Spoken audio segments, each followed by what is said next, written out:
200 or 250 or 350 even, so to say. If you can be able to rush, I see I'm an old man. To rush inside a car is it's very difficult for me. Increase. And the reason why I increase, I suppose work every day. Now, if I work today, tomorrow I will not work. And car is no longer to be my own car. And the owner of the car doesn't know whether there is a fuel or no fuel. So I increase small price. And things has increased. You know, where the fuel no days, everything will increase. The situation led to long queues, which also affected the free flow of traffic. This is affecting us too much. Honestly, there is no place you put your vehicle to go that you will not meet traffic because of this fuel scarcity. Government should help us. The thing is getting worse. It's affecting us too much. Even the passengers are complaining. Honestly, it has not been easy with us. I've been here since 7 o'clock, queuing for the fuel. It is unfortunate that a country that is blessed with, mineral resources is still, struggling to meet up with something like this. I stay 8 hours before I got fuel. Today I queue 7 o'clock. This after 11, I no buy fuel. So At the Central Business District, a long queue was seen at Total Filling Station dispensing as of the time NTA crew visited. It's now been 5 days since the fuel scarcity, which is beginning to take a toll on commercial activities in the nation's capital. In Abuja, from Apanyi, NTA News. Well, it is no longer news that petrol scarcity, which causes long queues at fuel stations, has returned to Abuja, the Federal Capital Territory. However, findings by Rosemary Bilal reports that the Independent Petroleum Marketers Association of Nigeria says it is a global phenomenon. It's a global issue. The Ukraine-Russian war have really affected the global economy, and Nigeria is not an exception. The fate of everybody in this world now is seriously impacted. We believe that all effort must be geared towards making sure that our refineries start working. It's not going to be a perpetual thing. It's something that we can handle. The lingering war in Ukraine is getting the world with an adverse impact on oil imports, according to the Independent Petroleum Marketers Association of Nigeria. The scarcity, which began in the FCT over the weekend, resulted into long queues at the filling stations. NNPC is up and doing on how to ameliorate and nip in the bud. They have assured us of what they will do immediately. Most of the retail outlets were under lock and key, while endless queues besieged the few ones that were open to customers. NTA News observed that black marketers returned to the street selling in plastic cans at average of 2005 per 10 liters. The product pump price remains 165 per liter. Ukraine produces over 7 million cubic feet of natural gas per year, ranking the 36th in the world. Rosemary Moltelen Bilal, NTA News. And away from a fuel update, let's talk health. The Minister of Health, Dr. Osage Hanire, says the mortality rate of children with cancrum oris or normal disease runs up to 90% in the country. This was at the groundbreaking ceremony of the National Norma Treatment Center at the National Hospital Abuja. Serafina Okonomeko reports, and of course, viewers' discretion is however advised. Lay the foundation stone of the Norma Center at the National Hospital Abuja. Norman, an infectious disease which medical experts say is not contagious, thrives in children of ages 2 to 7 years as a result of severe malnutrition, poor personal hygiene, amongst other leading factors. The high rate of children with Norman disease in Nigeria prompted the Federal Ministry of Health to seek partnership with a German NGO, Hilfeschen Norman, and the World Health Organization. Building this center here in the capital, in the center of the country, it will be possible for patients to come from all parts of the country. I hope it will be a big pleasure to fight against Noma in your country. It is a great pleasure citing this in here, and at the same time, you know, it's just about helping the humanity. It disfigures the face, the muscles, even the bone of the mouth are destroyed by this disease. So you are going to require maxillofacial surgeons, plastic surgeons, other dentists to fix the teeth and rearrange them, and then even speech therapists. Dr. Osagie Ehanire noted that a dossier of evidence was signed and submitted to 60-member countries of the World Health Organization, requesting addition of Norman as a neglected tropical disease, especially in northern Nigeria. And it will serve all of Nigeria and neighboring countries where the Noma cases are found. We are going to be doing a lot of facial reconstructive surgeries. Okay, there's something we call microvascular surgeries that we'll be doing a lot of it. The National Norman Project is majorly funded through personal effort of the Wickland family of Germany. The building is set to be completed in the next 1 year and will house more than 100 children in Nigeria and other neighboring countries. The managing director of the National Hospital, Dr. Jaff Mamo, expressed appreciation for finding the project worthy to be cited at the National Hospital. This is in evidence that President Muhammadu Buhari administration seeks a 0% case of Norman disease in Nigeria. Serafina Okon, Umekwe, NT News. And on education, the Federal Capital Territory Administration, through the Education Secretariat, has warned schools within the territory to stop collaborating with the Parents Teachers Association to extort money from pupils and students for unapproved projects. Secretary for Education Dahiru El Katuzu gave the warning while on inspection of some schools after resumption. Onoze Yakubu has more.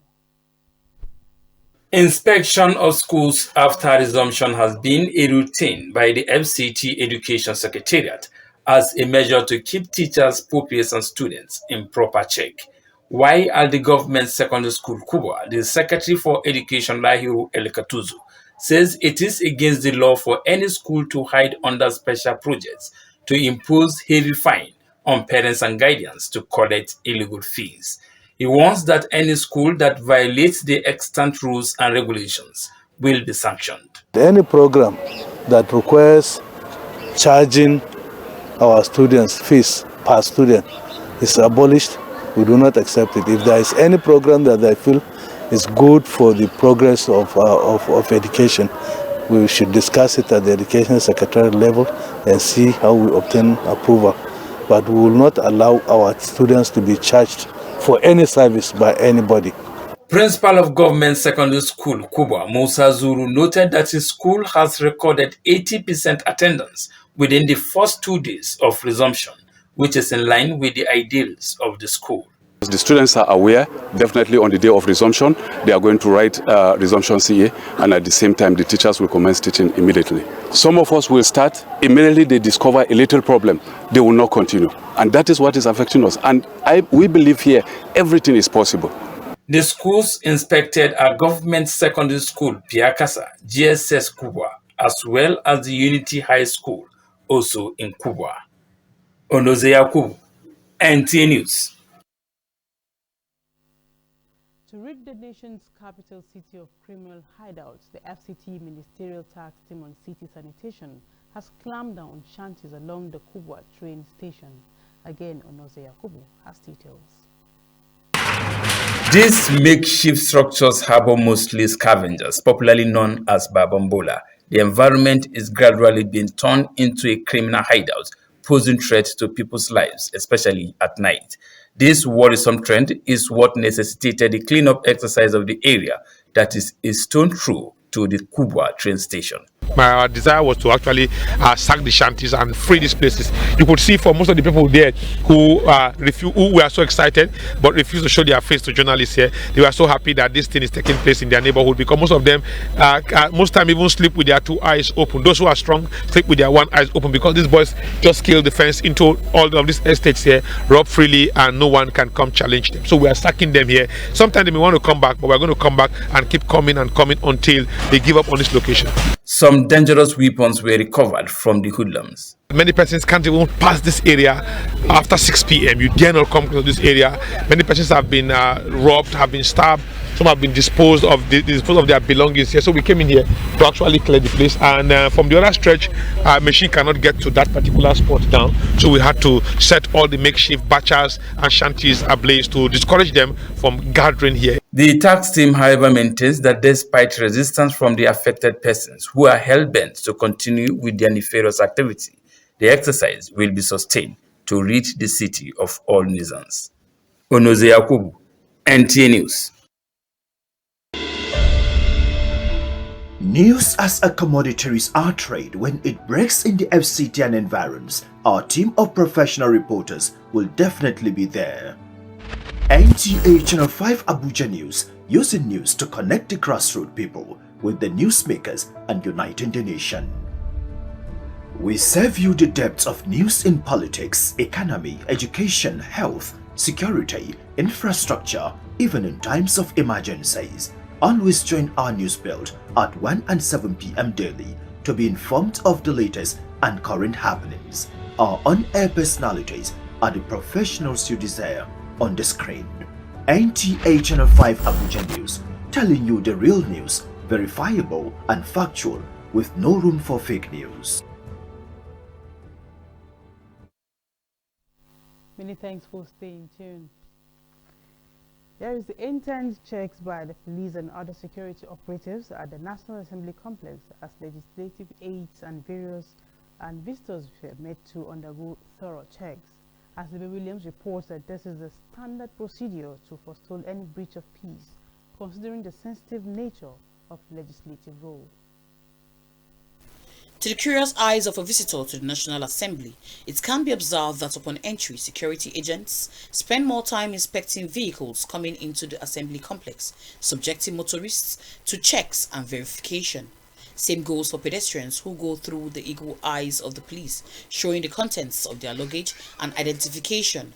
This is not unusual, as the National Assembly, one of the three arms of government, is sensitive to democratic ideals, prompting lots of political engagements. National Assembly being the face of the politics or the face of the society, this is the house of the Nigerian people.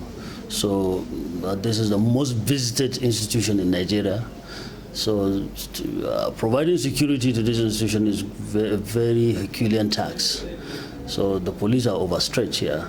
As you can see, I will say that we are under police here. I've been to different parts of this world. What I've seen, Nigerian police is one of the best. Why? Because even the International Security Index that rated Nigerian police as one of the worst in terms of corruption, that has changed now.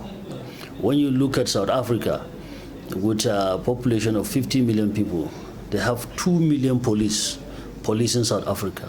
While in Nigeria, with over 300 million people now, we have only less than 500,000 police in Nigeria. Located at the Three Arms Zone, the Senate building is apart from the House of Representatives, but commonly monitored by a retinue of security detail comprising of the police, DSS, Nigerian Security and Civil Defense Corps, and coordinated through the sergeant-at-arms of both chambers, whose versatile knowledge of the legislative buildings make an effective policing of this edifice. In Abuja, Asebe Williams, NTA News. And staying with security matters, the security architecture at the National Assembly is well coordinated, such that influx of legislators, constituents, and sometimes miscreants is properly managed to safeguard lives and property. The Chief Superintendent of Police, Alex Anagu, stated this while answering questions on the security check program called the police on NTA Channel 5 Abuja. Aisha Abdullahi has details. The National Assembly, being a very sensitive environment on a daily basis, attracts uncontrollable vehicular and human activities, thereby leading to security breach, and this, the Chief Superintendent of Police, Alex Anawu, says, though a huge task, but the proactive nature of the command has assisted in the success recorded. Also have their constituents who want to come and see them. So the task of providing conducive environment and access control is huge. But we're doing our best. There's a thorough search, and then people are directed to where they will park before they proceed for the business of the day. And for those coming, like visitors, we have a place where they will normally take them for accreditation, where they will be profiled and tags will be issued. He advised people, especially those who don't have any business being there, to stay off, as only people with genuine appointments are allowed into the premises. We let them know that it is within their right to protest.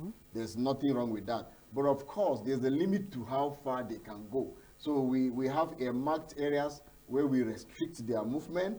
They stay there, they do their press releases, and then we now make arrangement with the management to send representative of either the Senate or that of the House of Representatives to come and address them and now take whatever position paper they have to submit to the authorities and give them an acknowledgement, the copy of receipts. The acknowledged copy will be given to them for them to be sure that it's been attended to and that what they've come for, it will be given due consideration. So there's a limit to how far they can go. I will try as much as possible to make it clear that yes, it's within their right to protest, but there's a limit to which. CSP Alex calls for proactive collaboration with members of the public to cooperate with security forces, as such is yielding positive results. Aisha Abdullahi, NTA News. And away from security matters, for Nigeria to sustain her democracy, religion has a major role to play. It is against this background that Christians and Muslims have come together to fashion out ways to attain peace and unity. Hadiza Godwin Ebune reports that the campaign for peace and unity by the Two Faith Project is going round schools in the FCT. The Two Faiths Project says its ultimate goal of interfaith education and peace sensitization is essentially for all to learn new ways of thinking and acting based on mutual respect and shared responsibility, so that the whole human community can live in peace and can enjoy the fruits of a sustainable and equitable development. Has come together, keeping our differences aside, trying to look at the issues that trigger both security challenges we are having in this country. To do is to impact amongst the youth, so they understand that religious intolerance and that as far as ethnic divides and the rest are not a thing to be imbibed by these very young ones, so they can grow up loving themselves and educating themselves. The students said the public awareness on perceived religious dialogue as a determinant of conflict prevention and social peace building in intercultural and multi-religious society is an eye-opener. The religious values can help curb antisocial vices, and how parents should bring up their children in a way that is advisable. If there is tolerance between the Christians and the Muslims, then definitely whatever social vices, there's not going to be any social vices. The Two Faiths Project says their aim and objective is to help bridge gaps between different groups at a time when the country is in need of advanced development. Hadiza Godwin Ebune, NTA News. A staff of the Federal Capital Territory Administration, Director Information and Communications Stella Ojeme, has bid her farewell following her retirement from service. Speaking at the retirement party in honor of the former director, colleagues describe her as a hard-working woman whose contribution to the development of the territory has been tremendous. Ifeanyi Izumba has details. As an expression of our love, the present Director of Information and Communication, the Director of Reform Coordination and Service Improvement, and the Chief Press Secretary to the Minister of FCT there, presenting gift item to the outgoing Director of Information, Mrs. Stella Ojeme. Colleagues took turns to talk about the favorable working relationship they had with Stella Ojeme while at the Federal Capital Territory Administration. At the initial stage that we didn't know her, in fact, Tina and myself were very rebellious then. We always say, she would say, whatever you like, say, do this work, this one is for this one is for this. But along the line, we got to really know her person. Life is really enjoying. When you got this job, you celebrated. I am happy you are one of the people who still celebrated at exit. You have been able to do your part, and our prayer is that in this next phase of your life, the Lord will lead you. Come back. Pleasant person to work with if you know how to relate with her. The General Manager, NTA Channel 5 Abuja, Ayo Adeoye, while appreciating the outgoing Director of Information for her advice and her good qualities, wished her well. Led to the little change you have made in NTA Channel 5. Thank you so very much. I wish you well, and I'm told that the longest coffee break one can have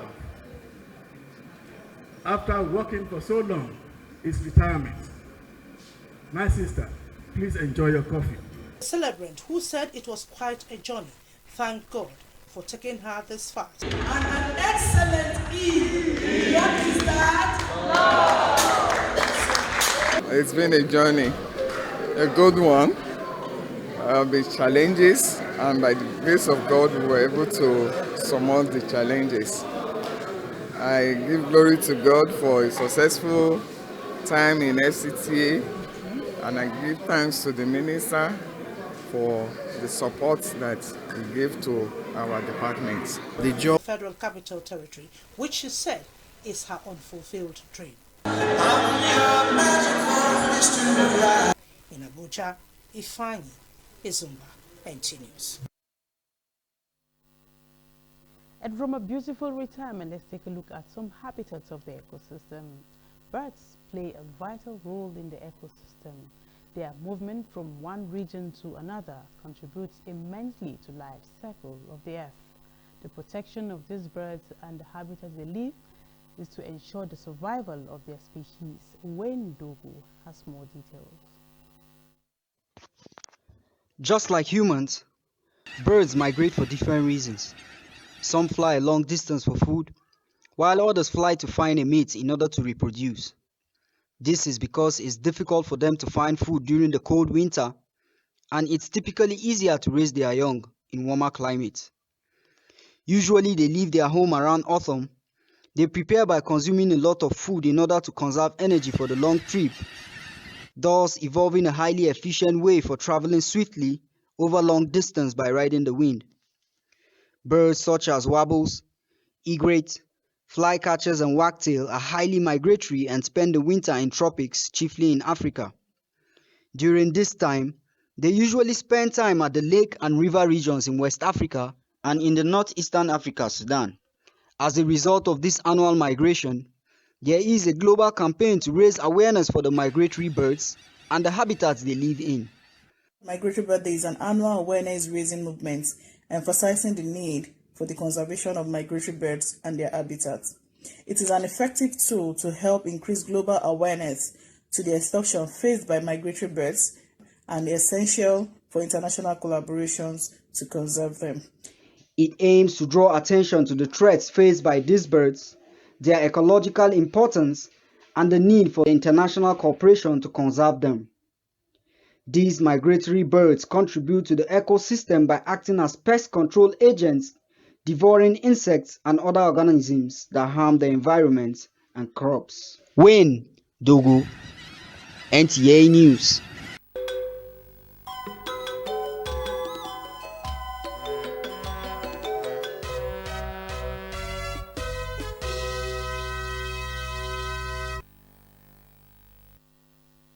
And a bit from the world of sports, heavyweight champion Mike Tyson will not be facing any charge for punching a man severely before leaving fight venue. Details with Gideon Yohana on Sports Brief. Liverpool continue to solidify their English Premier League title chase against defending champions Manchester City as they came from behind to win Steven Gerrard's Aston Villa 2-1. Villa demonstrated bravery by scoring first in the 3rd minute but could not hold it to 90 minutes as Joel Matip leveled it in the 25th minute while Sadio Mane made the difference in the 65th minute. To boxing, Mike Tyson will not face criminal charges after punching a man multiple times before a flight out of San Francisco last month. The announcement came on Tuesday following the circumstance preceding the April 20 confrontation that led to the decision. The circumstances include the conduct of the victim, the interaction as well as the request of both parties involved. With Sports Brief, I am Gideon Johanna, NTA News. And that concludes the news at 1. We thank you for watching. We have more reports at 7. For now, keep on watching, be safe and stay vigilant.